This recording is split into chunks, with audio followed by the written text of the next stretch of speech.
Well, it's a long, quiet 4 minutes. Yes, it is.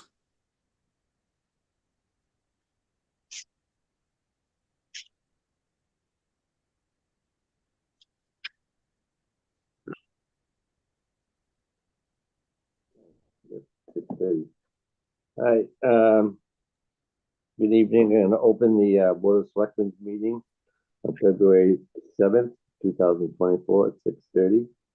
All in attendance, Mark Cullinan, Josh Antrim, and Jane Canty. And joining us is Town Administrator Tony Barbarella. We run through the opening comments before I ask you, Josh or Jane, if you have anything to say. Presidential primary election, Tuesday, March 5th, 2024. Polls open at Town Hall from 7 a.m. to 8 p.m. for absent ballot. And early voting information, visit the town clerk page at nahant.org. Annual town elections will be held on Saturday, April 27th, 2024. Polls open from 7 a.m. to 8 p.m. Nomination papers are now available at the town clerk's office and due back by March 11th, 2024. For a list of open seats, visit the town clerk's page at nahant.org. Winter parking ban is from December 21st through March 20th from 12 a.m. to 6 a.m. No vehicles on the street during this time, regardless of snow parking ban. Visit the Nahant Police Department if you need a winter parking sticker. Let's see, annual report photo contest. The due date is extended to February 9th, 2024. Submit a photo or drawing of your favorite place in Nahant and enter the contest to be chosen for the cover of the 2023 annual report. Visit nahant.org for contest rules and or email ktaylor@nahant.org. Town Hall will be closed on Monday, February 19th in observance of President's Day. Josh, any opening comments? No. Jane? No, I have none. Okay, we'll jump right along then.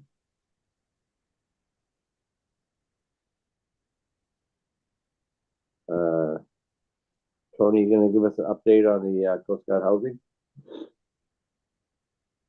You muted, Tony. Classic mistake, sorry.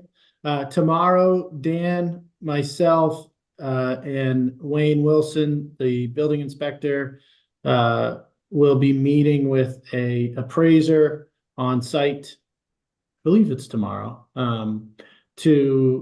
We've already agreed with a scope of service, but this is gives them the first, an opportunity to do a site visit there and initiate the appraisal process.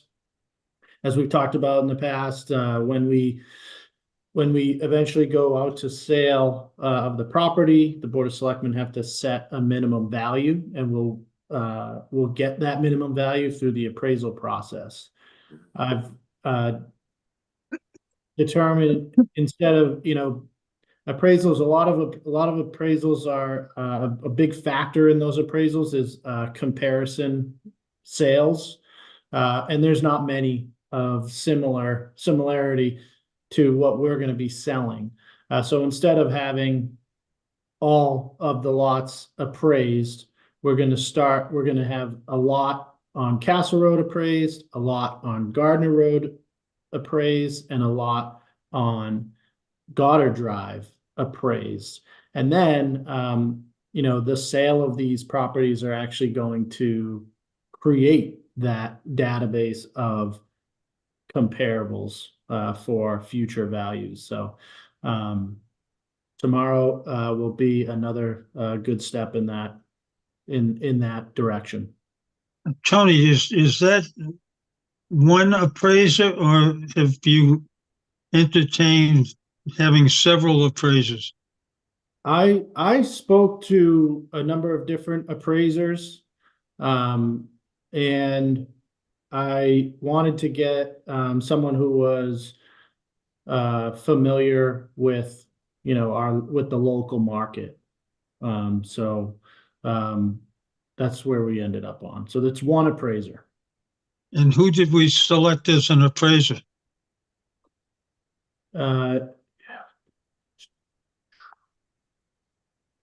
It's Fidelity. Hold on a second.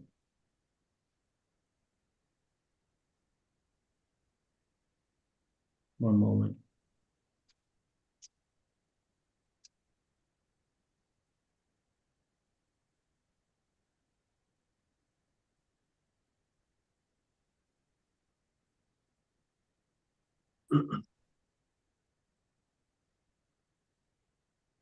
I'll find it for you. Yeah, you don't have to. That's fine. Any other comments on the Coast Guard housing, Josh? No, I know, the most common question I get is, when are they gonna go on the market and how will they be sold? So, I'm sure Tony's gonna touch on that, Tony and Dan.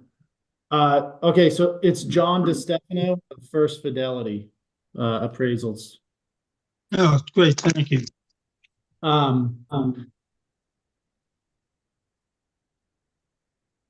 So we've talked about the process. We're still, working out the specifics on that, but essentially, the next step is to get appraisals done. The Town and Land Study Committee will then make their final recommendation to the Board of Selectmen, and then the Selectmen are in a position to begin the procurement process of selling the properties.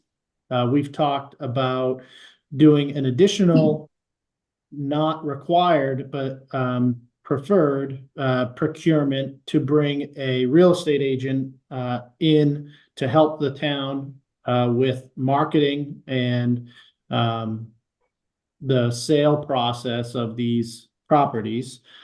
So I'm working with KP Law to develop that procurement document where we'll solicit marketing proposals from real estate agents to help us determine who we might want to bring in to help us with this process. And we have to do that because, because of the value of these properties triggers Massachusetts Chapter 30B procurement law. It's a question. I'm throwing something out there on that. I know, Dan, are you on there? Are you on there? Dan's Sure on. am. Yeah, just, I know that as an attorney, you're also a broker. Would that in any way benefit us to use your services? No, you know what? It's funny you say that. In Massachusetts, not New Hampshire, in Massachusetts, attorneys are automatically brokers. They just have to go get a signature from the SJC. I've never done that. So I am not technically, not qualified at all to be a broker. But it's funny you mentioned that because I think that's a very odd part of Massachusetts law. But no, I wouldn't be able to help out in that regard. I'd be committing malpractice. Okay, just a question. No, it's very insightful. I'm surprised you knew that because that's very odd in Massachusetts. So, I mean, I think the other element of it is bringing a real estate agent on who has that, network of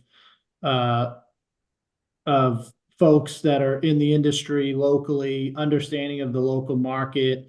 They'll be able to use their network to help get the word out of this potential opportunity coming forward. And, be able to answer phone questions or calls or things of that nature that potential prospective buyers might have. So I think there's additional benefits to bringing on a local real estate agent, to help us with that element of the process. I think that's important, Tony. Is there going to be a selection process for that? Yes. I was just going to comment on that, Tony. So the selection process for that will be a little bit different than what people commonly refer to as sort of the low bid.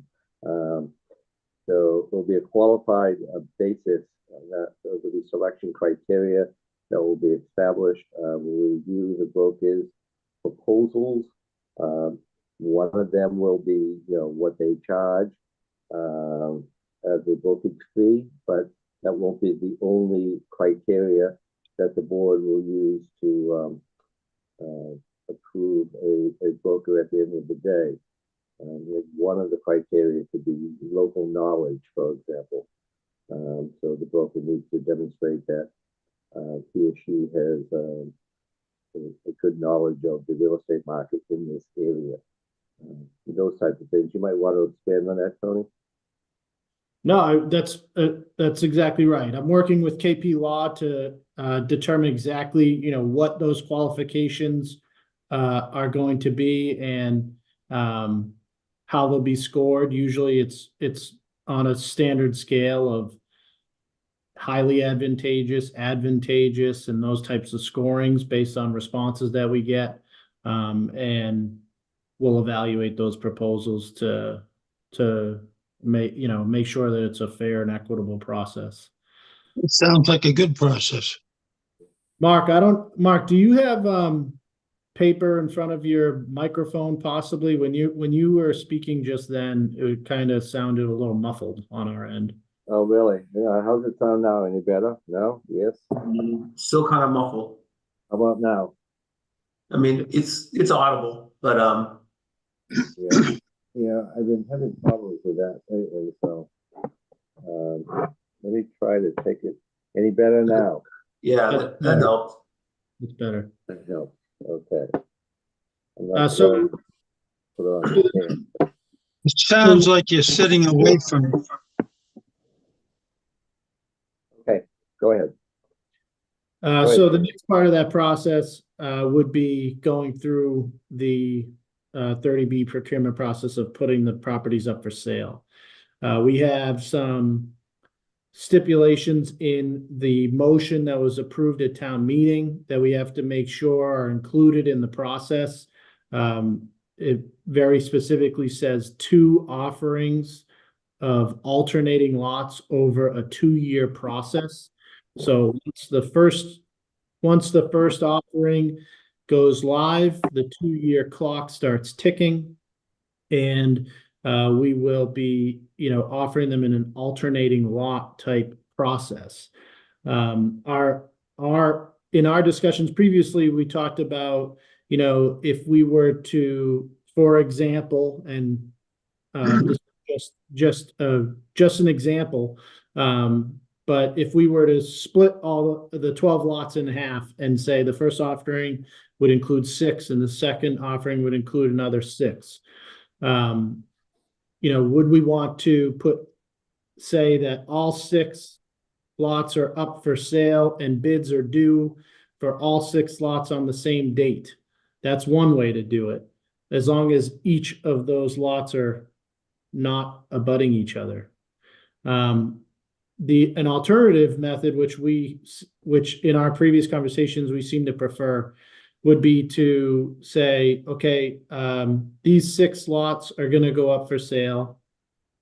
Lot number 1, the bids are going to be due on X date, and then 2 weeks later, or any sort of time frame, lot number 3 will come up, bids will be due, and then same time frame, lot number 5, will be due. So alternating it in that way, that would still be considered one offering. We would advertise it appropriately through 30B, but it would be a staggered bid opening process, so that folks who don't come in as the high bidder on the first lot, have the ability to adjust and bid again on the second lot. So that's a preferable method. And then to get a little bit more into the specifics of how that bid opening is going to work, we are putting an emphasis on transparency and fair and fairness, but also trying not to air out the financial standings of individuals who potentially bid on the process. So it'll be a sealed bid, probably a 2-envelope sealed bid process where your qualifications and all your personal information would be in one envelope, and your dollar bid would be in a second envelope, and the dollar bids would be opened first, and then the high bid would be, then you would look at the envelope that's attached to that to determine if they meet all the qualifications. So in other words, we're not going to say Josh Antrim bids X amount, Tony Barletta bids Y amount, Gene Canty bids Z amount. It'll just say amount 1, amount 2, amount 3, and then the high bid, you check who the qualifying bidder is, and the winning bid would be public. But who submitted the bid, the losing bids would not be. So we're trying to balance being open, fair, and transparent with also, not exposing the financial standing of those who don't, win a bid. Is that? Yeah, that's clear, Tony. You might have mentioned it, but I was trying to get my microphone working. So there will be a minimum accepted bid, though, correct? Yes. Yeah. I Josh, think that- James? I was just gonna say, I think, the staggered bids is a good method. Gives people a chance that, as you said, Tony, that don't succeed on the first try to try again. I know certainly locally, there's a lot of interest in these lots, and having a real estate company, I think people in town might know this is going on, but outside the town, they wouldn't be. So getting that on MLS and properly advertised will help the town realize the highest benefit. So sounds like a good plan. I hope that the real estate companies that bid on this opportunity offer a seriously discounted commission percentage, since they'll be getting at least 6 listings all at once, all 6 very similar listings all at once. So hopefully the town's able to save some money by that method as well. And the Chapter 30B procurement law requires that we publicly notice when this process is going to occur. And depending on the threshold,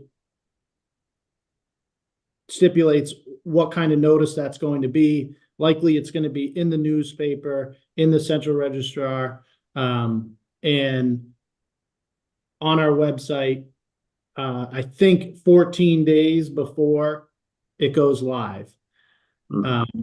That's the minimum number of days required by procurement law. That being said, especially for those paying attention to our local selectmen meetings, as a board, you have been on the same page that we want to try and hit the spring market of a housing market. So tentatively, we're hoping to start this process in April. That's I think has been our goal all along. So can you define what start the process means? Does that mean the first lot goes for sale in April as a goal?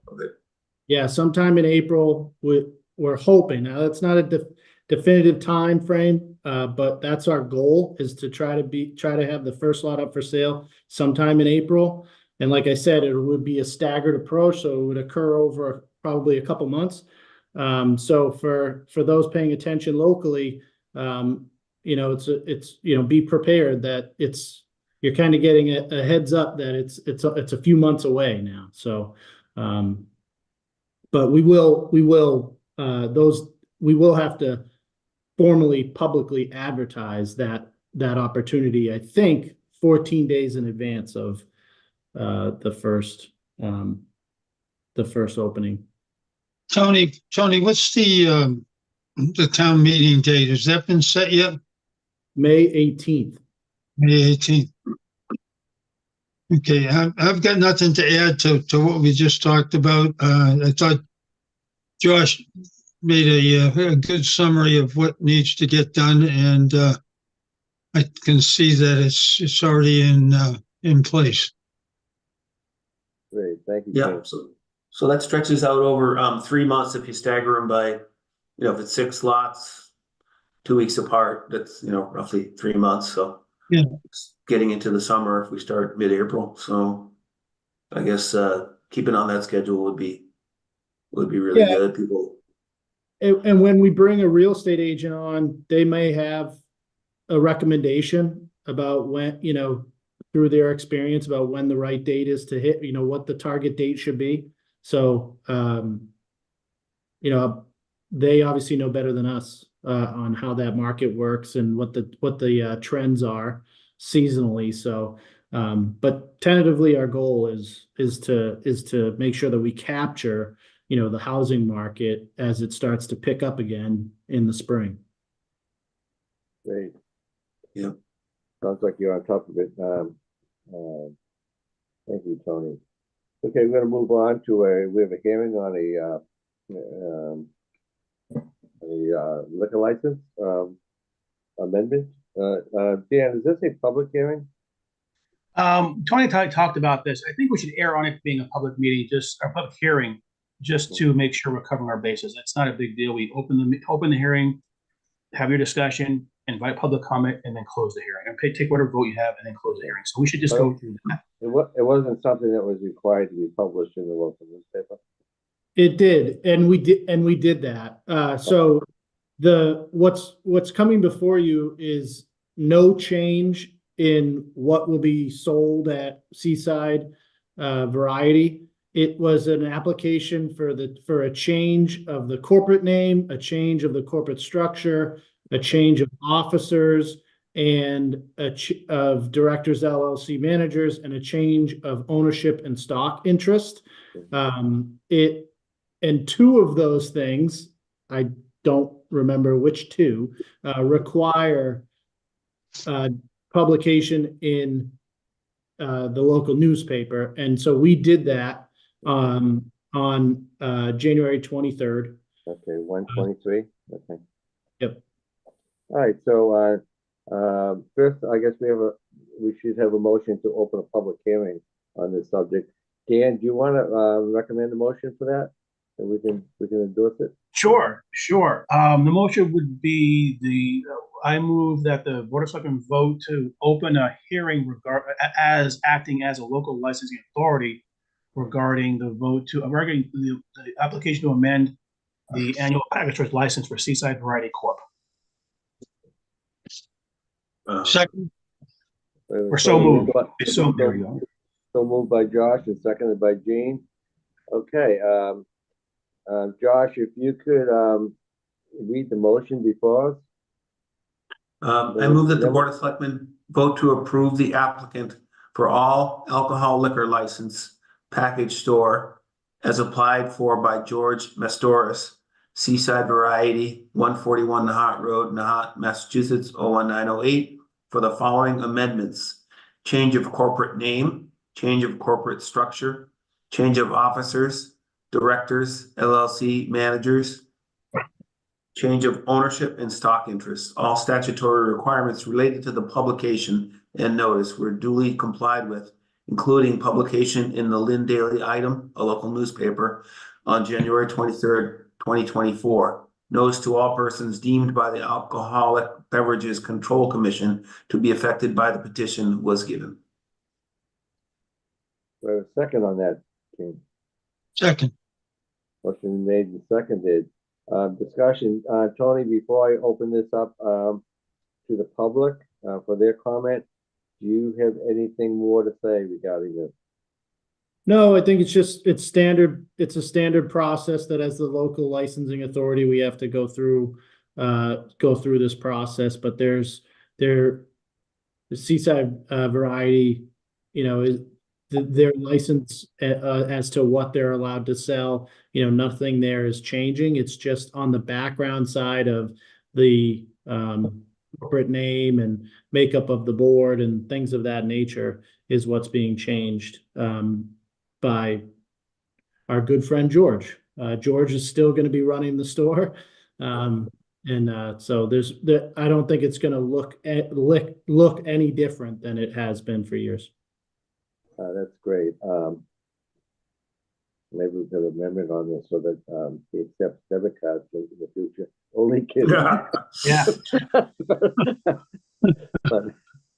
But okay, great. Gene or Josh, you have anything to add to this before I open it to the public? No. No, I have nothing.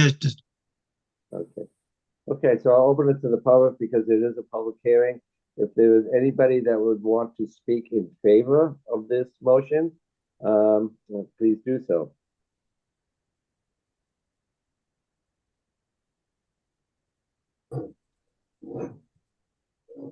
Nobody, Tony? Nobody.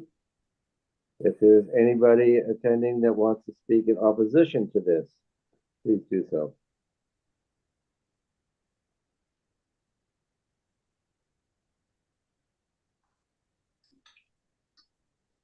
Nobody, Tony? All clear. Okay, so we'll end discussion. All in favor? Gene Canty, aye. Josh Antrim, Mark Cullen and I. Okay, we I have a move motion to close the move to hearing. close the hearing. Motion's been made to close the hearing, seconded by Gene. Gene, All in favor? Gene Canty, aye. Josh Antrim, aye. Mark Cullen and I. Okay, we have some event requests. Josh, you want to take these? Sure. I move that the Board of Selectmen vote to approve the following event requests. The Demakis Family YMCA Stride Along the Tide 5K Road Race on Saturday, May 11th, 2024, starting at 11 a.m. at Veterans Park on Hot Road. And the annual Swim Spring Beach Cleanup on Sunday, May 19th, starting at, 19th, 2024, starting at 11 a.m. in the Lowlands parking lot. Motion's been made. Do I hear a second? Second, It's been seconded. Any discussion on the motion? just a question, and that is why Tudor Beach or Canoe Beach are not included in that. I'm sure it's a difficulty getting volunteers. But it would be all encompassing if we were able to do all 4 beaches. Well, they may. I don't know. I think Vi is Vi on the call. I think I saw her. Yes. Thank you for considering the request. What we do is we base it at Lowlands parking lot and focus primarily on Short Beach and Doggy Beach. But anybody who wants to clean any other beach just comes to the Lowlands parking lot and picks up a form or just sends me a note on what they collected at 40 Steps Canoe and the beach at Marjoram Park. So all the beaches are cleaned, and the Tudor Beach. So they're all cleaned, and our wonderful DPW always picks up everything. Great. Thanks, Vi. Thanks, Vi, and thank you for your leadership with Swim and and doing this all the time. We Thank really you. appreciate it. Thank you. Any further discussion on the motion? Just reading the note here that the road race map can be found on the community calendar at nahant.org.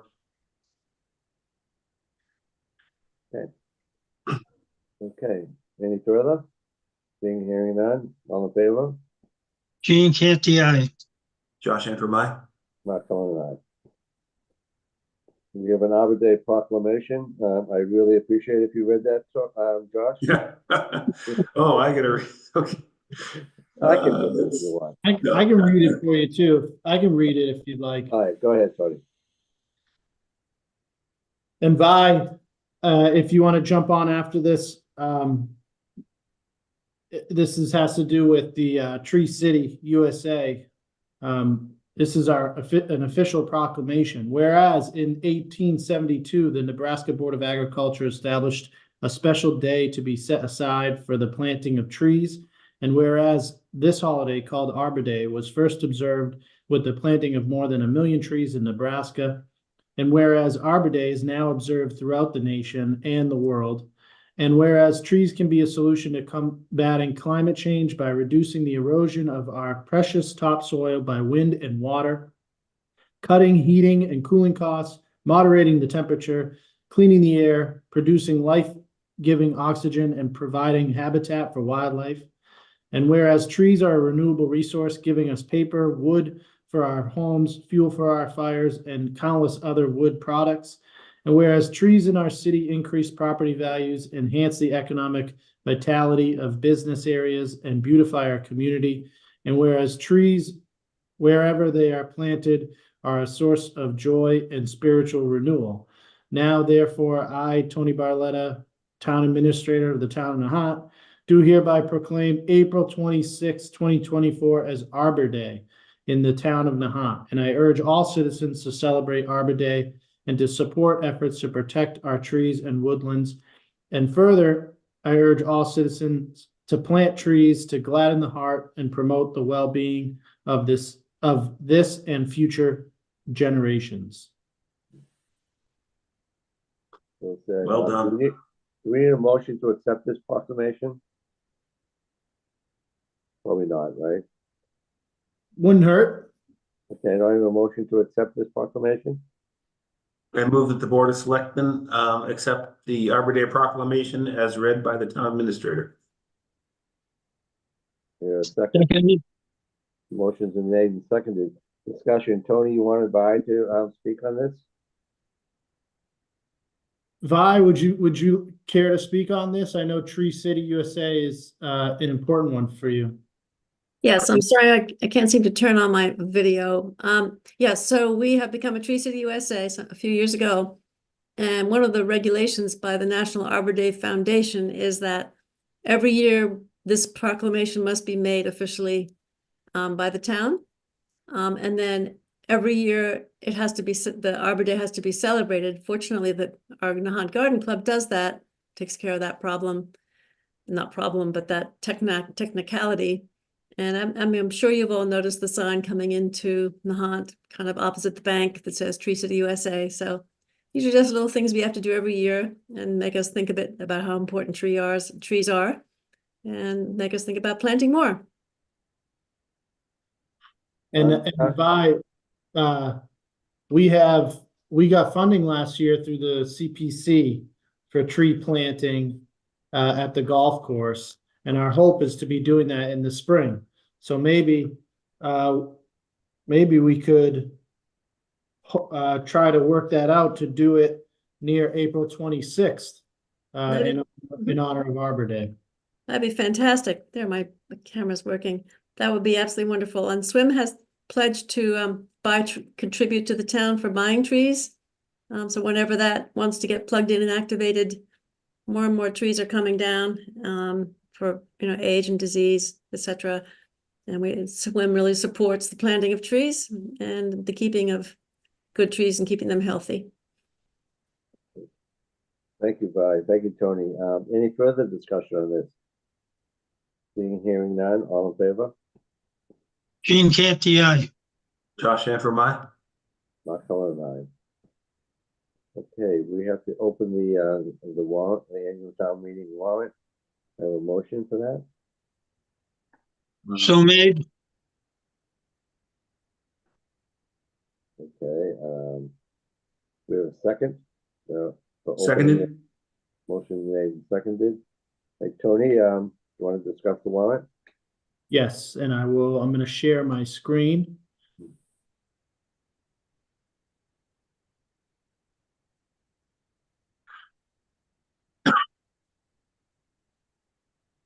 How's that? Is it small? Could you zoom a little bit? There you go. That Okay. works on my laptop. So we'll find, we continue to make amendments to the town meeting warrant over the next few weeks and usually conclude that process with the accepting of the approved Community Preservation Committee articles. So this is a working document, and that will open and close pretty much each meeting for the next couple months here, and we'll share it with the Finance Committee as it gets updated. It's a pretty standard draft at this point. As you can see, the first item here is the greetings. The town meeting will be on the 18th day of May, starting at 12:30 here in the town hall. These first couple articles are typical. Article 1 is fiscal year 24 transfers. So moving money from the current fiscal year budget from one account to another requires town meeting vote. Article 2 is related to snow and ice. So again, related to the current fiscal year snow and ice budget, should we need to transfer funds to cover the costs that related to snow and ice. Article 3 is prior year bills. So if the town receives a bill for services conducted in a previous fiscal year, it requires town meeting vote. So if we have any of those will come up for vote on Article 3. Article 4 is the salary classification plan. Article 5 is compensation for elected positions. Article 6 is our omnibus budget. I have later in this on the agenda is to go through the budget schedule. We've internally conducted department head meetings individually with the board, with myself and our town accountant and finance director, Allison Nieto. We're currently drafting the Board of Selectmen budget, and at the next Board of Selectmen meeting, we'll have it in front of you to vote to send it to the Finance Committee. Water and sewer enterprise funds are Article 7. So that has to do with the money that we appropriate to be spent out of the enterprise funds in water and sewer. Article 8 is standard borrowing article for water sewer paving, typically for any type of paving that we have to do as a result of unplanned underground utility work. Article 9 is the rubbish enterprise. That's authorizes appropriations out of the trash enterprise account. 10 is for the compost area off of Spring Road. We use these funds to transfer compost collected out of town. 11 and 12 are standard limit setting articles related to existing revolving funds. 13 is our other post-employment benefit fund. We typically put about $25,000 per year into our OPEB account. I have these blank because, as I mentioned, we're still working on the budget. So the final numbers will be incorporated at a future meeting. Stabilization fund, again, this authorizes the transfer of funds into the stabilization account. Paving, Article 15. This is a standard article that authorizes us to borrow a sum of money to be used for paving according to our paving plan. Article 16 is highlighted in yellow because I'm pretty sure, I'm not positive, I need to double check that we don't actually need to do this article anymore. But this had to do with the local revenue collected through usage of Uber or VR or Ubers and Lyfts and Lyfts. yeah. Yep. And so we get a small percentage of any ride that is initiated in the town of Nahant. But the state used to require that we have a town meeting vote authorizing the appropriation of those funds. I believe they eliminated that, so we may not actually need this article. Again, Article 17 is for larger sewer capital borrowing. We're still reviewing the capital requests, and we'll fill that number in should we need authorization to borrow any funds for any DPW capital items.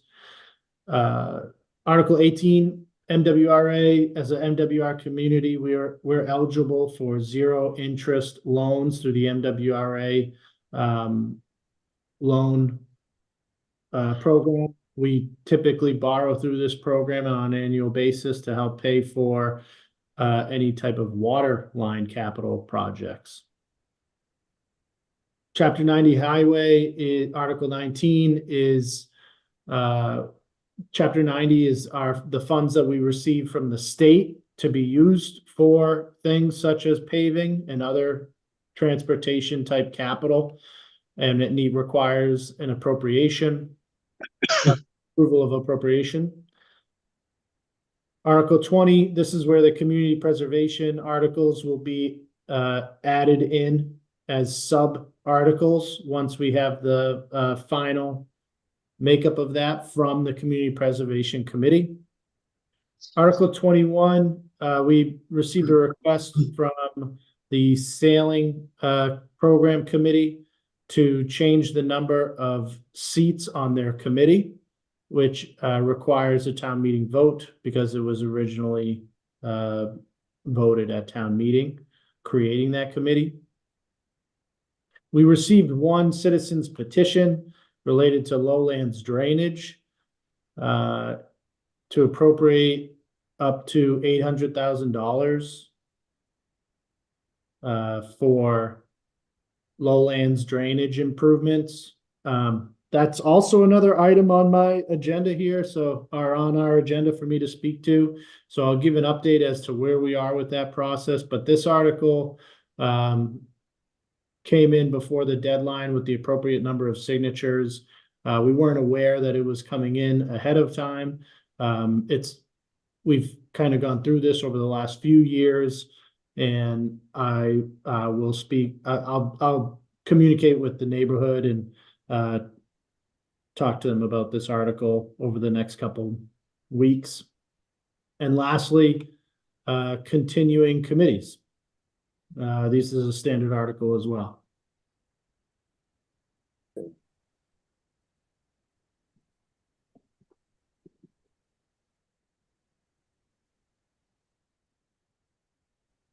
So the usual stuff, basically.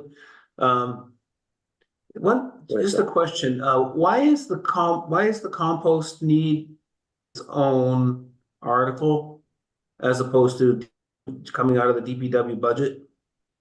I think that comes from rubbish, trash and rubbish enterprise fund, doesn't it, Tony? Right. I think we use retained earnings in our rubbish enterprise account for that purpose. So it needs its own vote to authorize the spending of it.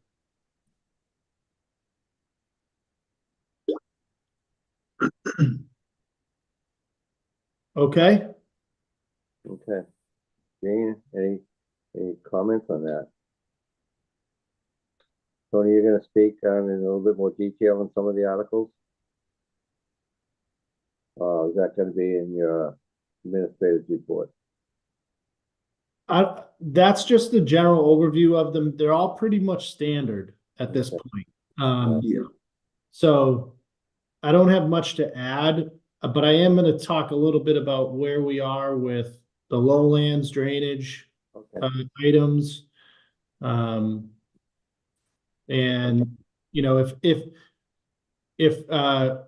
we can get into more detail at the next selectmen meeting if we want to. Okay, I just want to offer, I know that what we're doing here is preparing the Board of Selectmen budget to be presented to the Finance Committee. So I just want to offer, if the Finance Committee wishes, or if you would like me as chair of the board to attend any of those meetings, please let me know, and I try to schedule that in. Excellent. I was on an email chain with the chairman of the finance committee today, talking about scheduling those meetings over the next few weeks. And like I said, I'm going to talk a little bit about the timeline later in the meeting. Okay. Hey, Tony, CPC articles, how many are there, and where's that stand right now? The deadline was January 23rd. I think that they have maybe 10 or 11 articles or applications that were submitted, 7 of which were from the town of Nahant. The Community Preservation Committee meets every Monday night.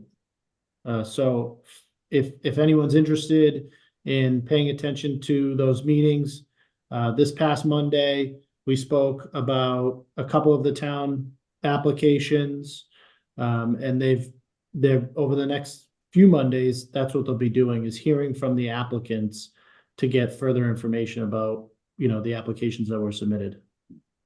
Okay, thanks. Okay, great. Thank you, Tony. Do I have a motion to close the warrant? So moved. Seconded. Motion's been made to close the warrant. Seconded. Seconded, yeah. Any further discussion? Seeing, hearing none. All in favor? Gene Canty, aye. Josh Antrim, aye. Mark Cullen, Oh, Mark, thanks for volunteering to participate in the FinCom meetings. I think that's really important that the Board of Selectmen have some representation there. So thanks a lot for aye. Seeing that. volunteering your time. Right. Yeah. I agree.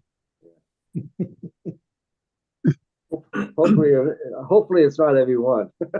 Yeah, If it is, I'm gonna ask for a raise. they have some marathon meetings this, getting into this time of year.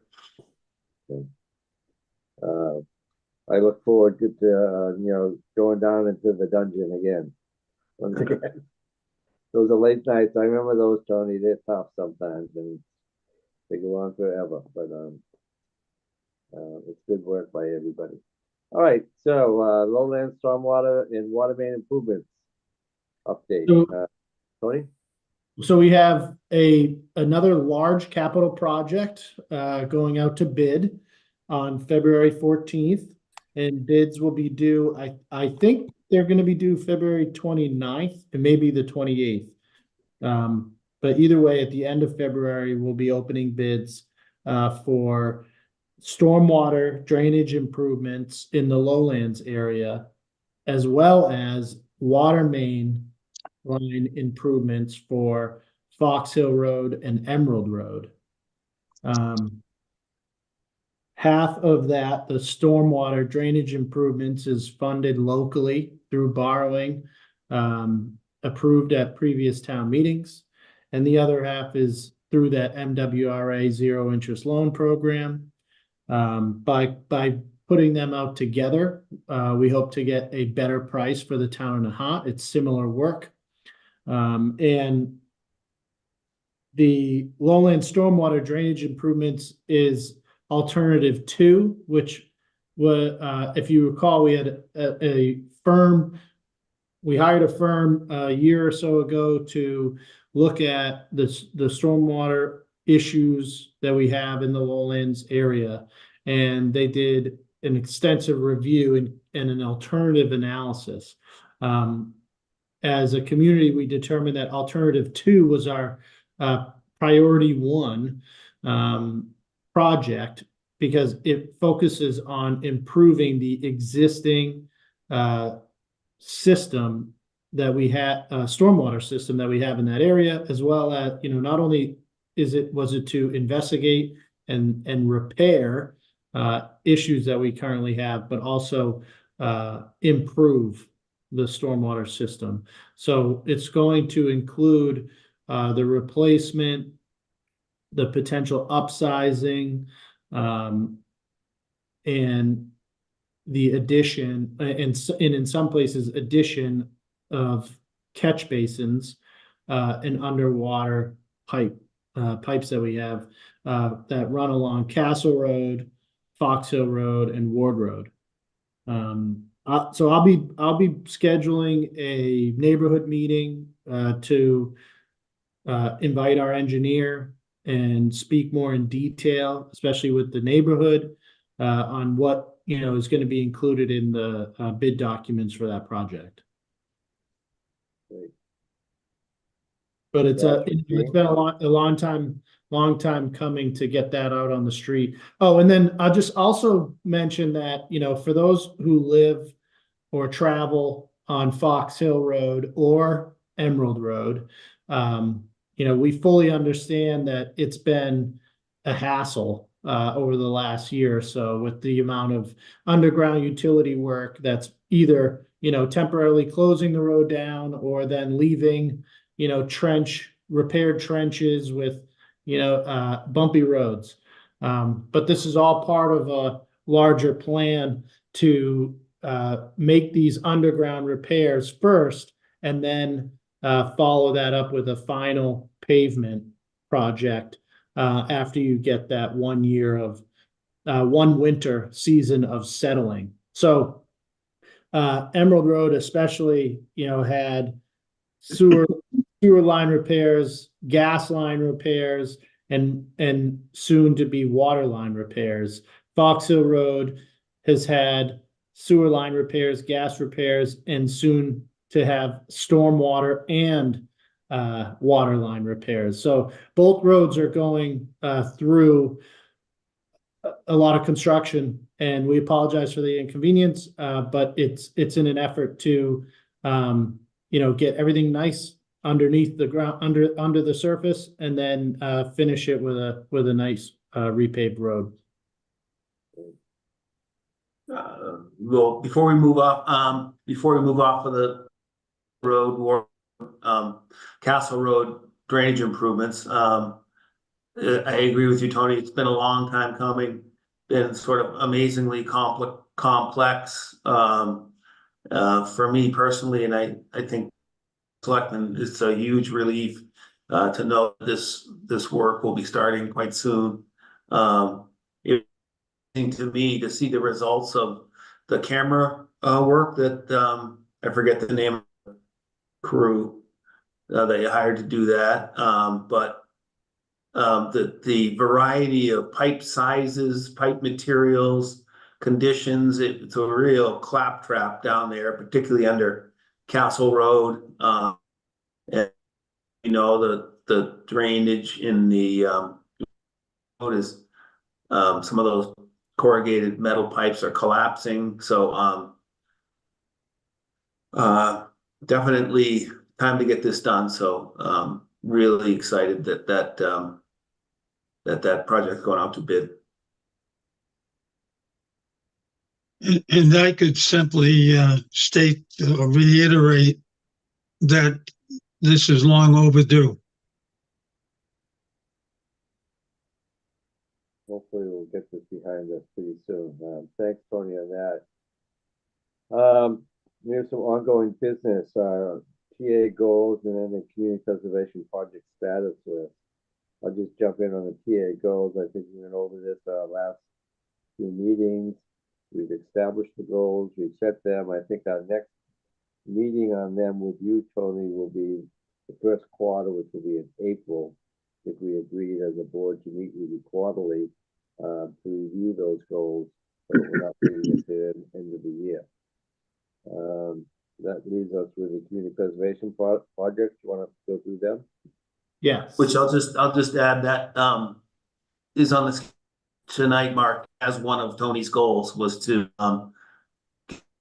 regular updates on the CPC project. So so I was reading it incorrectly. So it wasn't 2 items, right? It was 1 item. Yeah, it's well, yeah, it's 1 item in support of the goals. Okay, gotcha. Okay, yeah. Good.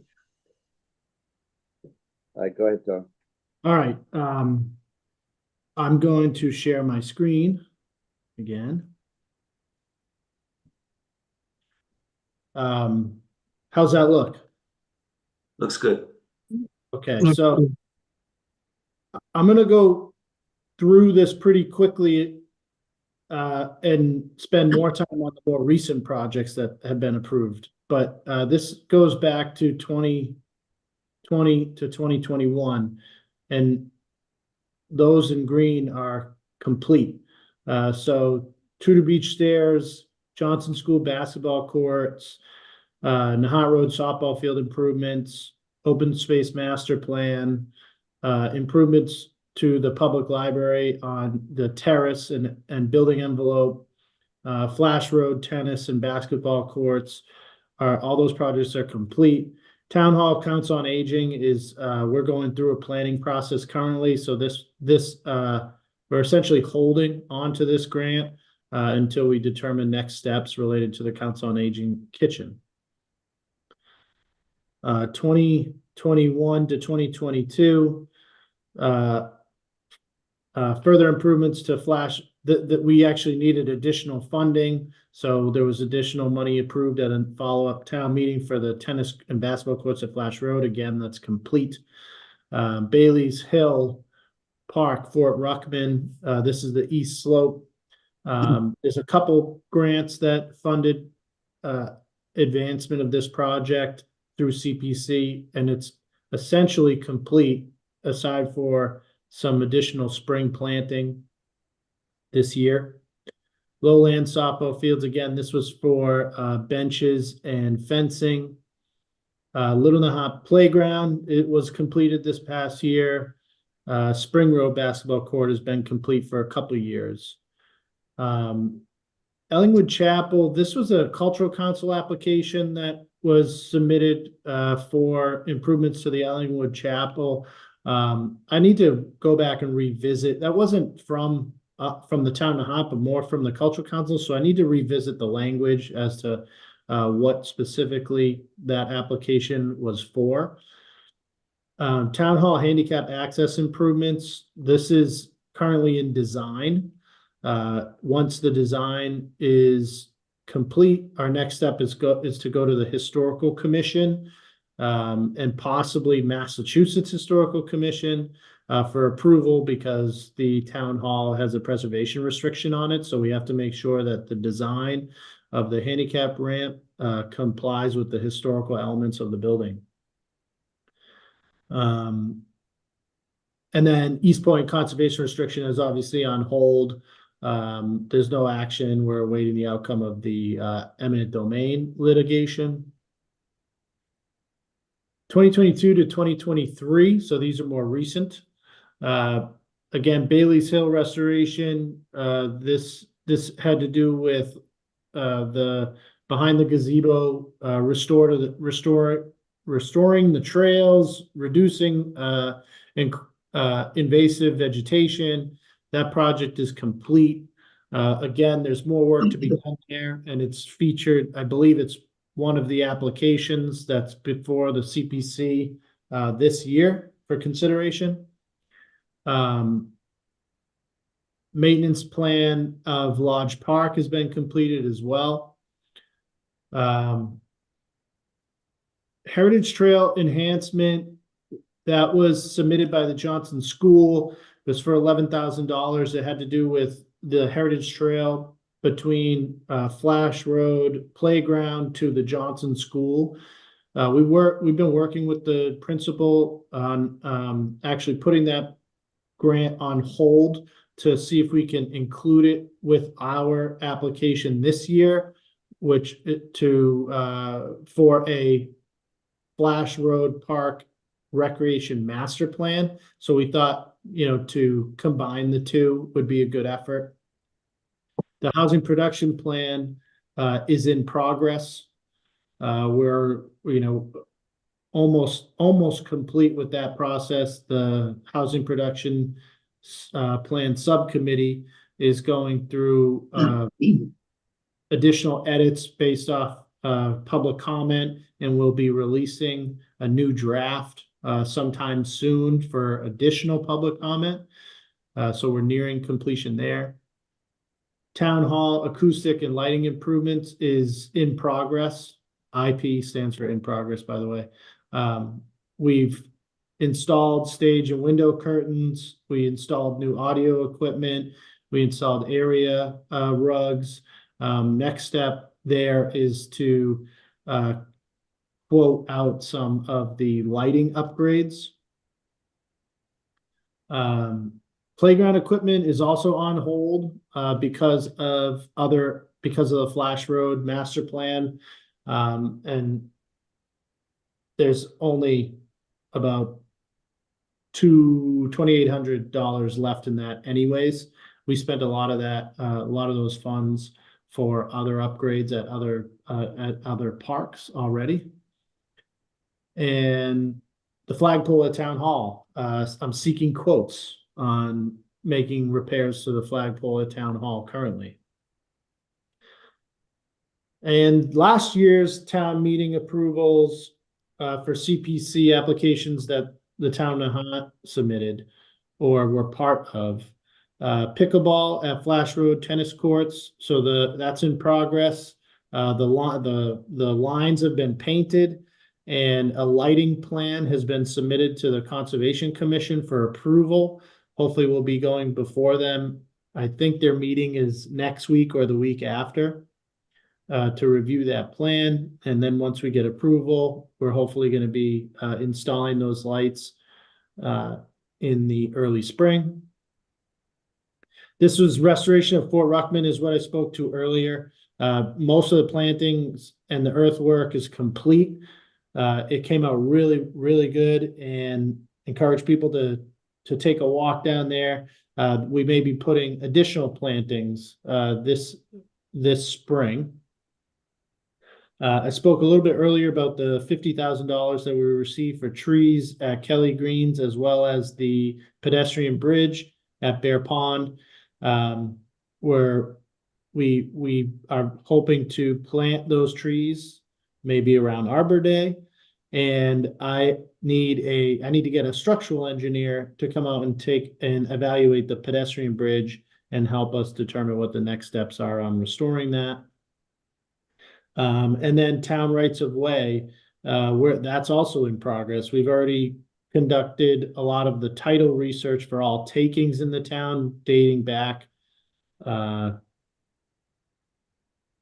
you might remember what year we went back. Like 1880 or something, I think is when we went back to, or our title exam went back to. And next step there is to do title research on abutters of known right-of-ways in town. And that's it. That's where we're at with all those different projects. Job, a very comprehensive report. Josh or Gene, any comments on these? It's a good list. I'm hoping there's a way we can reactivate the Heritage Trail improvements that was submitted by the Johnson School. You mentioned that we're trying to incorporate that into the master plan, and I just hope we can get at least that portion done in the near term. I think about, that the idea behind that submittal, I think, is, encourage to school, whatever the case may be, get out in the fresh air. And, to us, waiting 2 or 3 years isn't a lot, but, if fifth grade and you want to ride this, it takes 3 years, you'll never get to ride this little section of bike path or whatever. So if there's a way we can, get that part done in the near term, I think, it'll benefit our kids at the Johnson School. So I'd like to see it get done. And following up on that, I was talking with Tony today, and I said, it's interesting. If you take all these projects that have been completed over the last 5 to years, 5 to 10 years, what a change you've had in the town. And I said, I can't imagine what the next 5 to 10 years will bring in terms of project completion, beautification, et cetera, et cetera. It's really been a remarkable job over the past few years. Done a great job, and he has a good team behind him. I'm sure that he would credit. Great. See. Yeah, it's been a great program overall. The CPA bill, and been voted to become part of this program. I think in 4, and a lot of state matches. We get more. We get a higher state match because we were early adopters. So it's really, you said, Gene, enabled us to, enhance our structures and do the necessary repairs, and it's been an amazing program. It really has. Maybe Tony, I think that the Community Preservation Committee does have at their disposal, Allison may have, how much we received in sort of matches with a state and all of our projects, since I believe we adopted this in 2002 or 2003, but it has to be in the millions. So I'd like to take a look at some point, maybe Allison will put together the total cost of these projects and how much of it was paid for through the state match. That'd be interesting. Let's see. Inclusive of matches provided by applicants and exclusive of borrowings, and through this past fiscal year, the CPA will have provided the town with $13,778,481 to use for CPA projects. So So- the 13 million was from the state for our project. I think that's total. I think that's total dollars exclusive of borrowings, inclusive of any sort of matches. That's total dollars spent. How much of that is just matching dollars? Probably close to 70%. Yeah. Yep. I think it averages around 66%, something like that. Last year it was close to 100%. So for those that don't know, it varies year to year depending on how much. I think the revenue all comes from a fee on real estate transactions. So in years that have higher real estate transactions in the state, we get a higher match. I think it's a bit lower this. Oh, it's I have it right here. So of that 13.7 million, 8.1 is grant dollars. So from the state. 4.2 was the town's share of that, which equals then the town's share of the total cost of all projects is around 31%. So 70%. I think that's what you said, probably around 70%, right? Exactly. So this is great. So last year, the Community Preservation Committee, is this blurred? It is. Yeah. Well, they made their we kind of separated out the CPC report from the FinCom book and made it its own book. And it's really nice to have that as its own document, which will be updated on an annual basis. Well, as Josh said, it's been terrific, and it serves the town well. It serves the taxpayers well. A lot of this $13 million worth of projects over those years wouldn't have been done. It's been a great program, and I look forward to it continuing. Okay. All right, preserving East Point, Josh, I know that there was a hearing last week. You want to talk about that all? Yes, there was a hearing on at Essex Superior Court in Newburyport on the 26th. This was a hearing on motions for summary judgment.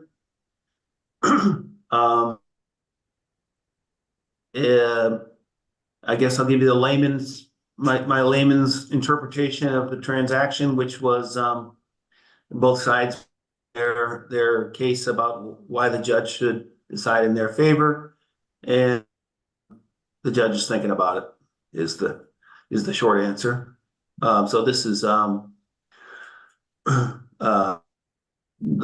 claim by Northeastern is that the eminent domain conservation restriction is constitutes a bad faith taking, and Nahant's summary judgment is no, it doesn't. And so he's pondering that, I guess. Also, there is a hearing on the appeal of the case. That's the dedication case. This hearing on that appeal on February 14th. So the hope there is that it gets referred to Superior Court. Josh, does this come down to a decision by the judge to either go summary judgment or jury trial? If he makes a summary judgment, there would be no trial. Yeah, there's no jury. There may not be a jury. It could be a trial. It could be a bench trial. Right. If he can't make if he doesn't make a summary judgment, then it would go to trial. Right. Right. So that's how that works. But it would not necessarily be a jury trial. It most likely would be a bench trial. Yeah, which would, I mean, this is just my layman's opinion, but that would make sense in this case because the judge, he's handling both cases. So he's, up to speed with all the facts and the history and the depositions and all that stuff. I guess from a practical point of view, it would make sense that he would continue on as the judge for a bench trial. I couldn't imagine going to a jury trial on something that has taken 4 years of depositions and evidence and this and that. I mean, we'd be at this for another 4 or 5 years. But I would imagine if the judge does not rule in favor of summary judgment, that it would. Dan, you could correct me if I'm wrong, but it would most likely be a bench trial before him, right? Right. Well, not necessarily him, unless he specially asked for the case. In Massachusetts, the Superior Court judges rotate from county to county, believe it or not. And that's intended to avoid what they call judge shopping. So unless a judge had it specially assigned to him, he may or may not be the trial judge. Mm-hmm. Okay. Yep. So that's where things stand. I heard you spent a beautiful day up in Newburyport listening. Yeah. I hope you got some work done. Not in the courtroom. There were a few people. There were a few Nahant people there in attendance, in addition to me. And yeah, the judge said, I forget, 3,500 pages or so of deposition, so on. So yeah. It's a lot to go through for him. Yeah. Well, thanks, Josh. Okay, town administrators report. So starting off with a budget timeline, I am going to share my screen again.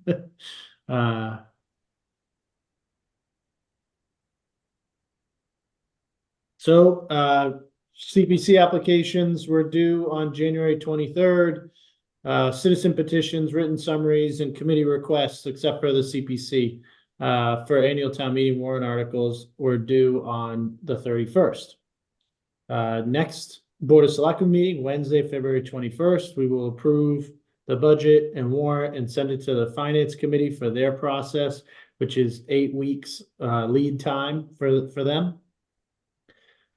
They will finalize their book of recommendations and send it to the printer 4 weeks prior to town meeting on April 19th. Then we have a requirement to post the town meeting warrant 14 days prior to the town meeting, which is May 3rd. And the book will be delivered to all voter households 7 days prior to town meeting on May 10th. However, I remind folks that last year, the Finance Committee also, we published, when they sent their final version to the printer, which this year will be on April 19th, we also uploaded that document to our website. So you can get an advanced copy of it electronically on our website, but it'll be delivered to your home on by May 10th. Annual town meeting is Saturday, May 18th, and then, as usual, our potential second day, which I don't anticipate this year, would be Monday, May 20th. It's nice to see all this you know, been trying to back out all the dates based on when town meeting is, you know. Feels organized, Tony. Thanks. Yeah, yes, thank you. I'm not going to go into an extensive dive on the community preservation applications. Like I said, you know, we're doing that at the CPC meetings on Monday nights. But briefly, we submitted applications for restoration or repairs at the for the Bailey's Hill gazebo. Beach access mats and wheelchairs to improve ADA accessibility to beaches where possible. Flash Road Recreation Master Plan. Improvements to the Heritage Trail at Goddard Drive, so that we can, you know, the idea there is to, you know, clearly mark the right of way before the properties get sold. A housing development study. So this is the next step. You know, after looking at the general housing production plan and kind of a general overview of possible opportunities to develop housing, this would be to fund a more, you know, site-specific study on what could potentially be built in certain, you know, in a particular area of town. Number of units, how many square feet, cost, any type of site limitations, you know, what the town, what the people in town would be comfortable with. It would be the cost, this application would fund, you know, that public process. So that one, I think we're going to talk, Michelle and I are going to talk more about that one specifically on Monday night. So, you know, I think that one probably will draw a lot of attention. You know, tune in Monday night to the CPC meeting to hear more about that. Little League, the Little League field lighting, and a splash pad at Flash Road Playground. So those were the different applications that we submitted, and I've already spoke to the CPC at the last meeting about Splash at Flash, Little League lighting, and Recreation Master Plan.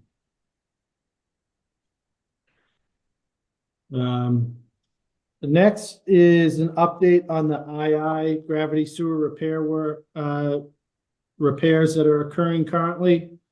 And I understand there's some social media discussion about the sign that was put up at Veterans Memorial Park. That sign is a requirement of the SRF program funded projects, which is the Ward Road Pump Station and this gravity sewer repair work.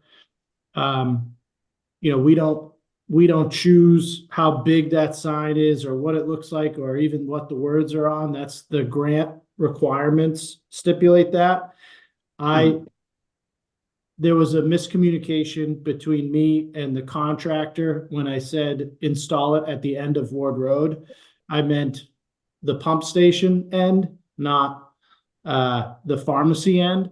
And I've already called the American Legion to apologize for, that being installed in the Veterans Memorial Park. Not a proper place for that to be located. So it's getting moved, but it's standard signage that comes with, these grants oftentimes will require that. But the gravity sewer system repairs related to infiltration and inflow, or otherwise we call II, it's under contract with National Water Main for just under $1 million, and we are currently ahead of schedule. The scope of the project was determined through the analysis of CCTV inspections of the town's gravity sewer system conducted in 2020, 2021, and 2022. This project includes 12,000 linear feet of cured in place lining in 6-inch, 8-inch, 10-inch, and 12-inch sewer lines. It also includes heavy cleaning of sewer segments, cutting intruding sewer services, lining and sealing of 82 sewer manholes, and furnishing and installing 48 watertight sewer manhole covers. Current status is that the construction of sewer repairs have been completed in 3 areas of Nahant sewer system, which were Upper Nahant Road, Castle Road area, and Willow Road area. So after our contractor cameraed these sewer lines and noticed any type of breaks or issues that would negatively impact the process of lining a sewer line, they did spot repairs in those areas first, and that work has been completed. Now they're working on the main sewer line, cured in place lining. They've been working on it for the last week and a half. It'll go through the end of next week on the main lines. Over the next 2 months, they'll start working on the lateral sewer services of that are of 8-inch or more. So any 8-inch, 10-inch, 12-inch sewer lines that were lined, the service lines connecting to those, the laterals, will get about 4 feet of cured in place lining from the sewer line, from the main onto the lateral. And that's because most infiltration occurs at that joint. So curing it through the service line helps really prevent that additional inflow of unnecessary water for treatment. As for the watertight manholes, there's a 6 to 8 week lead time. So it's likely that that's not going to happen until late April or May. And with the sewer manhole and with the installment of those manhole covers, there's also going to be the cement lining of those manholes as well. So the whole idea of this project is to eliminate unnecessary infiltration of water into the sewer system that doesn't need to be treated. It was part of our administrative consent order from the DEP from a few years ago, which actually helped us with competitiveness when applying for the SRF funding. And so that's where coming back to it's financed through the Clean Water State Revolving Fund, which is administered by Mass DEP and the Massachusetts Clean Water Trust, with funding from the U.S. Environmental EPA, Environmental Protection Agency. So that's the update there. Yeah, so that looks good, Tony. It's the other day I was coming out of town. I thought we were electing a pope or something over Box Hill Road with the smoke coming up. But I noticed I drove over there and they were doing the lining, which they use steam in. But one of the things that you didn't mention is, you sort of mentioned that the town pays to its water and sewer rates, well, to its sewer rates in particular, to treat this infiltration into our water mains. So hopefully with these improvements, at some point we can see an impact or a decrease in our least on our sewage end of our water and sewer, rates. Definitely, it adds just a burden to the system, especially in heavy rains or flooding.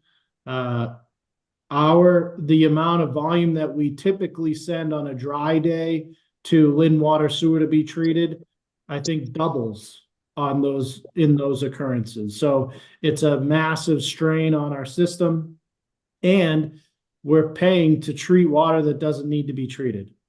So it's definitely something that we need to work on, because A, it's part of our consent order, and B, it's going to provide benefits to the town. Yeah. Thanks No, for that, it's a- Josh. I was just gonna say, this is it's a big project. It's a big investment in our infrastructure that, as you said, Mark, is gonna pay off. And, you've explained to me, Tony, that there's been a few spots where they've found the sewer pipe essentially just crushed. So, really important infrastructure project. And I'm sure people have seen the trucks around town, and yeah, so another project that's really good to be getting done. Tony, what's the time frame on that? So they'll be done this summer, unless we run into some major delay with receiving the watertight manholes. There's a big lead time on those, a 6 to 8 week lead time. They should be done with the gravity sewer repairs this summer, this project. Will that impact summer traffic at all? No, I think the lining that you're seeing now has a big impact, but that next phase of the project, so the lining that's happening now is going to happen over the next month or so.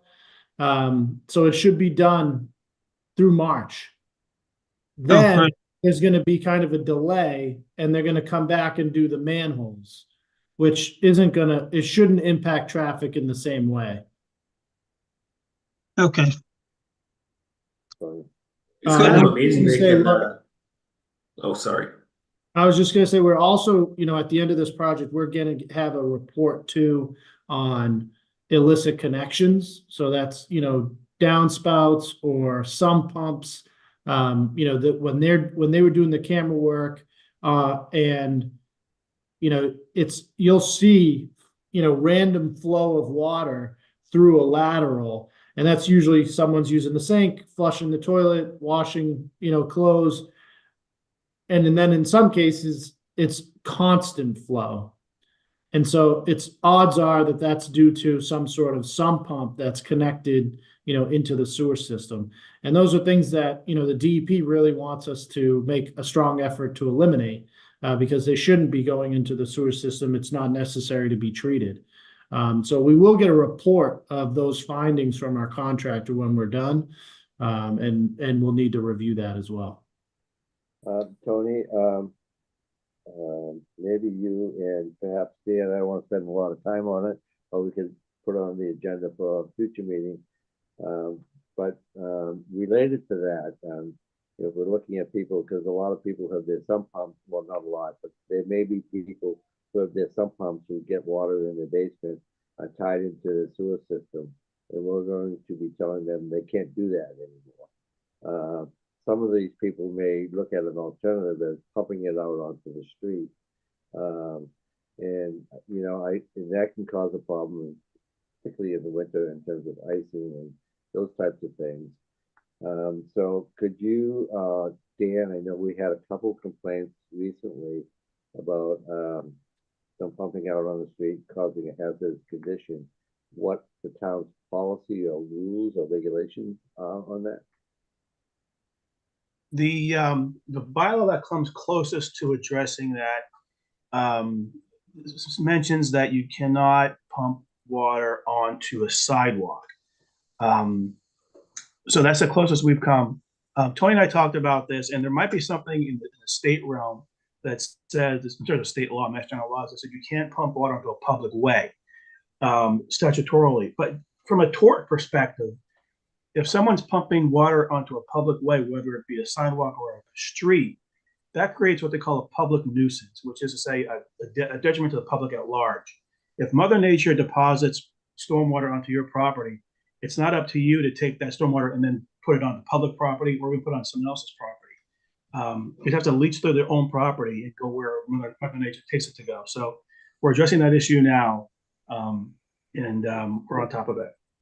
You know, what I like to try to do, because I mean, this was one incident, but I mean, in my time as town administrator, it happened quite frequently. And certainly the town is willing to try to work with these homeowners. If there's a connection to a storm drain nearby, we can help do that.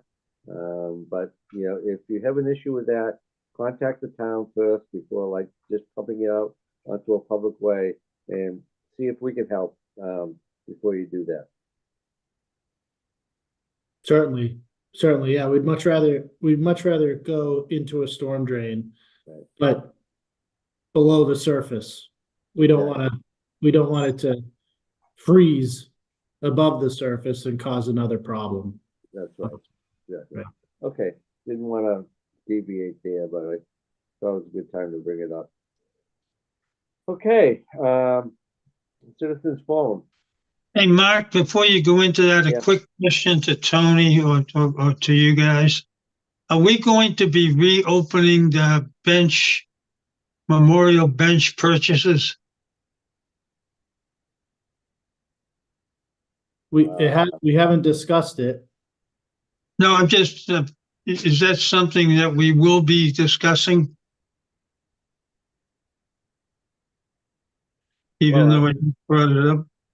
If you guys want to, we can put it on Yeah. an agenda of a future meeting. I know I've had a couple of questions or comments on it, and I don't know about Josh or Mark. It would be good to be able to give somebody an answer. Right now, we're doing memorial trees, right? Right, when we get requests, we talk to the applicant about alternatives.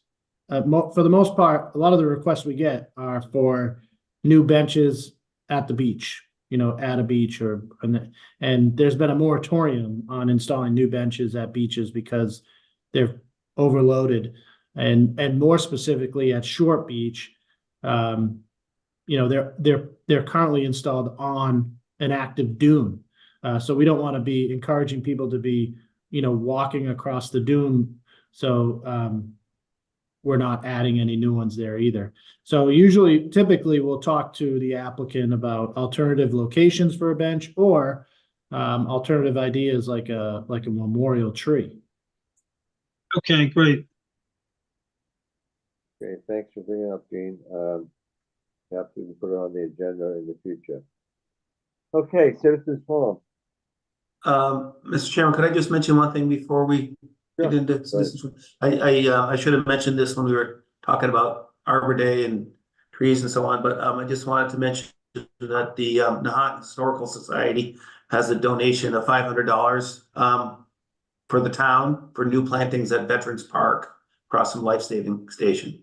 So a donation was made in the amount of $250 by one of the members, Melvin Kaplan of California, and the Historical Society matched that donation to total up to $500 for those bushes in Memorial Park. So thanks Nice. to Melvin Kaplan and the Historical Society. Excellent. So maybe that, Tony, Zach, and the garden committee and the veterans, we get together and figure out what they want to do with that.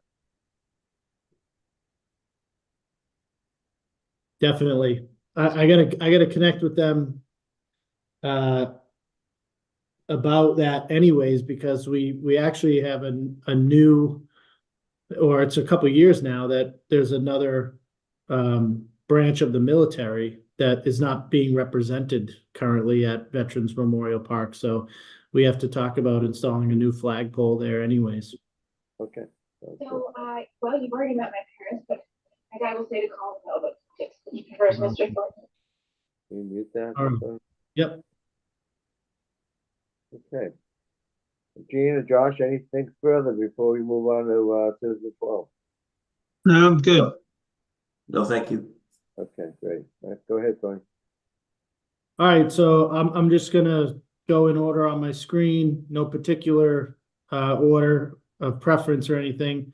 If you can start when I unmute you or call on you, if you could just start by stating for the record your name and address, and try to keep comments to 5 minutes or less. Tom?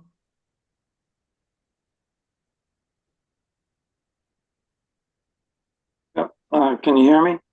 Yes. Yes. Okay.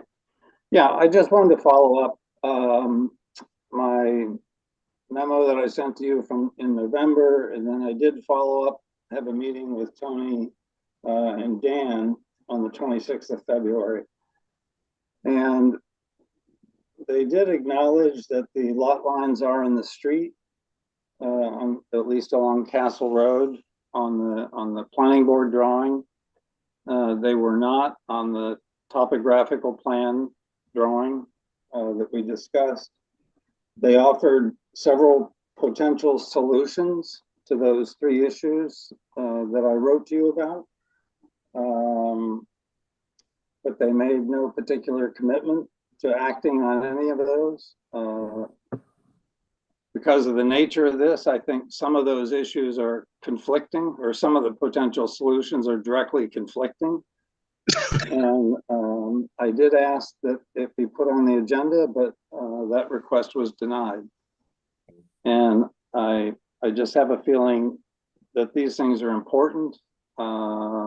I'd like to at least discuss them and get some input from the selectmen and see if I couldn't get a commitment for at least some of them. Yeah, I think at this point, Tom, I did meet with the town administrator following our last meeting. I know that you and Tony had met to discuss some of these items. And I think you probably were on when Tony went through where we're at in the process. At this point, we're trying to make sure that we're following all of the requirements that were included in the 2021 town meeting vote. Making sure that that's all covered. I know that there was other issues or concerns that you or other residents may have regarding the property that are not necessarily related directly to what was voted on at town meeting, and certainly I'm not diminishing them, but we will certainly take them under consideration as we move forward. I think that at this point you've talked to Tony. Tony has talked to us about it. We're taking them under consideration, and we'll see where it goes from there. Okay. Well, one of the points is directly related to what was voted on. It's the 25% floor area ratio. Mm-hmm. And we did discuss that the lot lines being in the street and then allowing someone to build, 2,500 square foot house on a lot that really isn't usable. There were options to maybe specify setbacks in the deed, or size limits in the deed specifically for those respective lots, which made some sense. And it does relate to that, something that the town voted on. So not all of them are just, like doing the sidewalk the right height or finding a sidewalk on Gardner. So yeah, so noted. And I know that Tony and town council are looking into that and looking at what reasonable alternatives there are as we move forward. Yeah, and then there was one other point that we didn't discuss, but the committee was trying to get at least a base set of subdivision plans. And there's an area that we never really even got to that I think is also important, but the committee never got to it, is that the drainage lines, you were talking about the sewers before, but there's going to have to be, some work done on Goddard Road, because the sewer actually is above the road. So we never got to get that plan completed for you, and I'm assuming or hoping that you're still working with Hayes or somebody to get that plan developed, because some of that soil is probably going to be needed so you can fill in that or support that sewer, because right now it's just open open pipe in the air. Yeah, I'm sure, as we go through the process and, working with our attorneys and our engineers, and we'll make sure that those things are covered. Okay, is there going to be any feedback at all on these deeds before they go out to bid? Public feedback? I would say not. I think that the deeds and the restrictions on the deeds will be consistent with what was voted on at town meeting. Unless I'm missing something, Dan or Tony? No, the deeds would not be an issue until the property is sold, and then we start negotiating with the buyer. Okay. But I mean, the restrictions listed on the deed. They'll be compliant. They have to be compliant with what town meeting voted on. And my understanding, Tony, is those restrictions or those deed restrictions be part of the RFP, Right. correct? Okay. Correct. So one of the evaluations we'll be looking at in terms of the selling of the property as well, they have to be in compliance with the restrictions voted on at town meeting. Okay. And are you considering doing anything to Goddard Road before you sell it, and before they start building, or after? Well, we have to get rid of a few more houses on Goddard Drive before we do that. But go ahead, Tony. Yeah, our primary objective right now is to sell enough lots to pay off the debt that's due in 2025. Any type of widening or improvements to sidewalks or streets are certainly things that we want to accomplish, but aren't necessarily required to be done prior to selling the properties. Okay. Well, just one suggestion on the order. You might just put the 1, 3, 5, 7, 9, 11 in a hat and do them slightly at random, so it doesn't block all up on Castle initially. Yeah, the motion says alternating lots to reduce construction congestion. Right. But there's no way, the sale of the lot and when construction begins aren't necessarily tied to each other. I understand that. Okay, great. Thank you, Tom. Yeah. Thank you. Anyone else? I see a few hands raised. Brendan? Brendan Bronick Olmsted, 2 Summer Street. Had a question about I don't know if it's National Grid or someone is, I guess, blocking off the streets over by Emerald Road, and the MBTA bus isn't able to complete its route. My housemate had to run all the way over to the intersection of Flash Road by the golf course sign in order to catch the bus, because the bus wasn't able to proceed down Emerald. I was checking to see how long is that work going to be going on.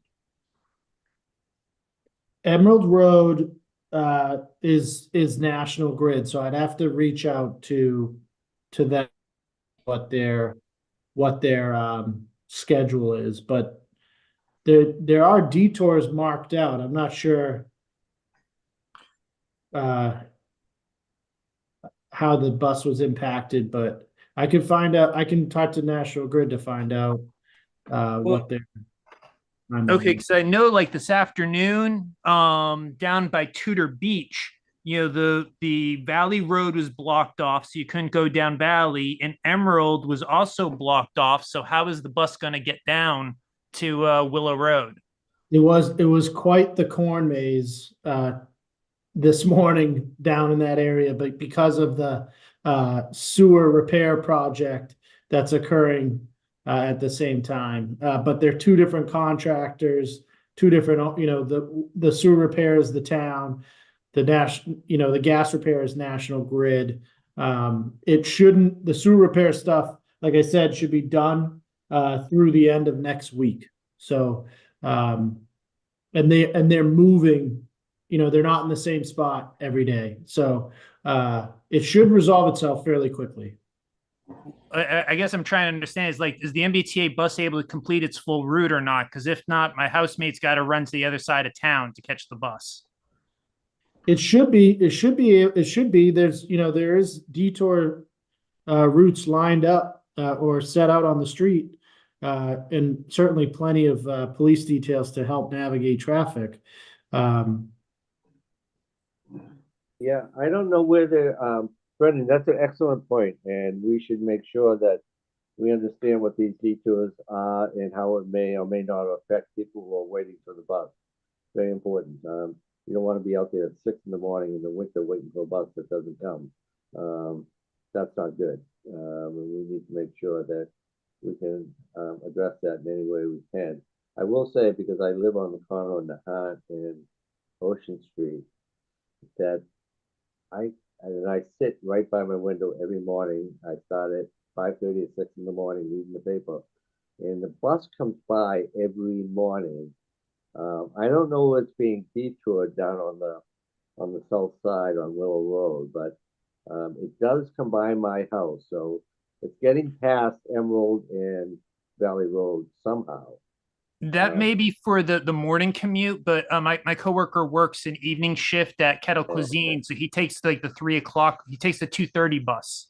Yeah. And this afternoon, he had to run all the way over to that the Y intersection down from Enzo's. Yeah, that's a good point, Brendan. Tony, we need to try to address that. I mean, we don't have a lot of Yeah, I was trying to think. people, but I don't know if the police can assist or something. We know what time the buses are coming. I don't know how to address it, but I can see how someone could be very frustrated with that. All right. Thank you for looking into it. Yeah. Thanks, Brendan. Next one says iPhone 5.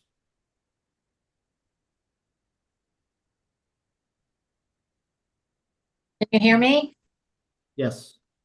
Hi, it's Debbie Vanderslice at 368 Nahant Road.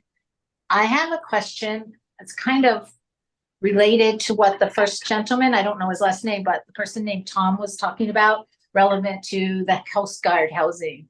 And that is when we voted to approve giving the selectmen the right to sell the lots, I thought there was discussion about doing some special zoning so people couldn't build McMansions or whatever. And I was just wondering if there's going to be any zoning bylaw changes for that part of town, because I thought that if there's zoning bylaw changes, then they need to be approved at town meeting, in which case they probably are going to need an article. I may be off base on this, but anyway, I wanted to raise the question. Yeah, Dan, I'll let Tony, you can both take this, but Deb, what will happen, there were restrictions that were placed under the town meeting vote in terms of setback, floor area ratio, a number of those types of things. Those restrictions will not necessarily be placed in terms of a town bylaw, but more as a deed restriction in the sale of the property. Dan and Tony, you can elaborate on that if you want.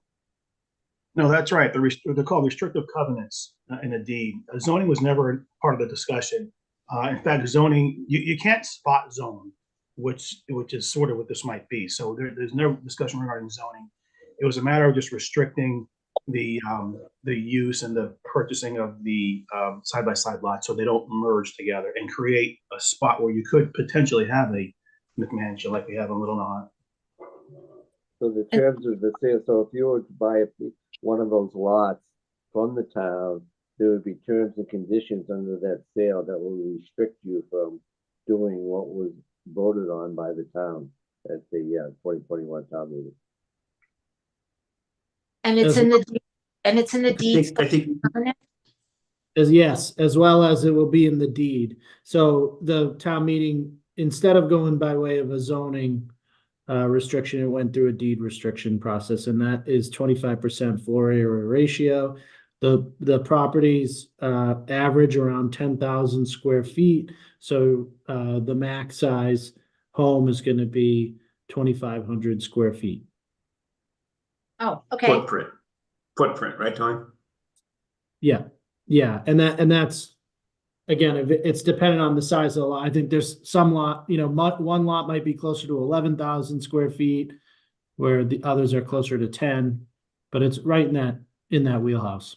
The minimum is 10. There's gotta be at least 10,000 square feet.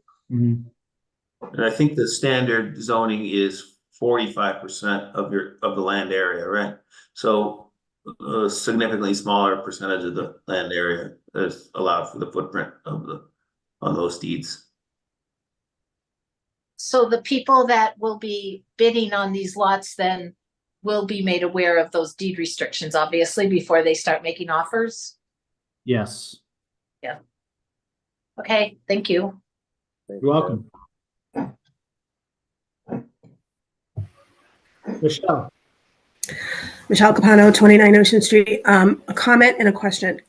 Excuse me. So first, I wanted to acknowledge Lynn Spencer, chair of the CPC, for the job that she does. And she's been doing this for many years. And just listening in to the update that you gave tonight, Tony, really was awe-inspiring for the amount of money that's been reinvested back into the community. So Lynn and her team done a fantastic job. If you have an opportunity, just sit and listen on her meetings and the Q&A that they go through to try to figure out, all of these grants and right size them for the needs of the town. The second one is a question on the I&I work down at Lowlands. Lowlands getting a lot of attention, and it's great, and we need to remediate the issues and the risks down there. My question is, if I heard correctly, we received $1 million grant through the federal government for the work to remediate the issues down there. There's this contract for this scope of work related to sewer repairs, not stormwater, is a little bit less than $1 million. And it goes, we posted a picture on Facebook the other day. It's not just the Lowlands area. It's Nahant Road from Little Nahant into the Lowlands area, down Castle Road, and kind of up Harbor View, up Harbor View, down Fox Hill Road. And then there's also a lot happening on Emerald Valley, Pond, Ocean, Willow, and White Way. Okay. And then I heard you say, as part of the grant process, they wanted to promote the funding that was appropriated for this work. I guess my question is, was a building permit taken out for that sign? Because it would be a requirement for a sign like that. And the contractor would have had to apply for a building permit. I don't know if that's true. I can tell you no, it was, building permit was not required to, was not pulled for that. I don't know if it would be required. It's a requirement of the grant to have a sign promoting the funding source of the grant. I guess my point is, and certainly we can take this offline, is that we're happy to receive the funds, we're happy to promote the work, and we're certainly happy to comply with the grant. But if our zoning requirements have an additional step for a large sign, it requires a building permit. And not following that process is disadvantage to any other community group that promotes an activity who has to go and apply for a building permit. So something to consider. and it would be appropriate to try to just remediate that in the future. I think, I will have to revisit that, Michelle. I do have a vague memory of sign regulations in our bylaws. I'm not quite sure it's part of our building code requirements or permitting requirements. There are provisions, I think, in our bylaws regulating the size of signs and the location of signs. Yeah. So I recall that as well. And I remember that the American Legion went through a process to go through building and get ZBA approval for the sign on the property over there. Mhm. So, I know the exact measurements. It looks as large or as large as that sign. So that's why it stuck out to me to say, why wasn't it, if building permit was taken out, maybe some of the other issues around the location would have also been I'm addressed. not at the sure same they went time. through the zoning board. I don't think that required a zoning board requirement. I think it went through the planning board, but not. I could be thought wrong. it was like a special permit mark at Yeah. some point. I thought ZBA had to cover off on it, but Okay. that's Right, but separate from those this, are- but just it, similar. that's a permanent sign versus a temporary sign during during a grant process. So I think that might make a difference if it's permanent or temporary. True. Okay. So that's my feedback, but thank you. Thanks, Michelle.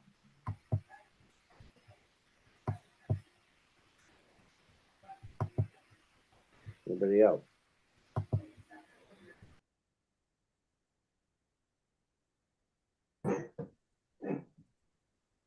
We do have an executive session to attend to. Yep. I can make a motion if you'd like, I'll Mr. entertain a Chairman. motion. Go All ahead, right. John. Go ahead. I move that the Board of Selectmen vote to adjourn to executive session pursuant to Massachusetts General Law, Chapter 30A, Paragraph 21A3, to discuss pending litigation strategy regarding Town of Nahant versus 3 Coast Guard housing tenants. If the chair and, if the chair and in accordance with, I feel like there's a I think that's wrong. typo here.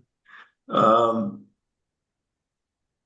yeah, so I think there's a cut and paste error here, but if the chair declares that an open meeting may have detrimental effects on the negotiating position of the public body. Do you declare that, Mr. Chairman? I do declare that the open meeting may have a detrimental effect on the negotiating positions of the public body. And we will not return to an open session. So moved. Seconded. Seconded. Any discussion on the motion? Seeing hearing none, all in favor? Gene Canty, aye. Josh Antrim, aye.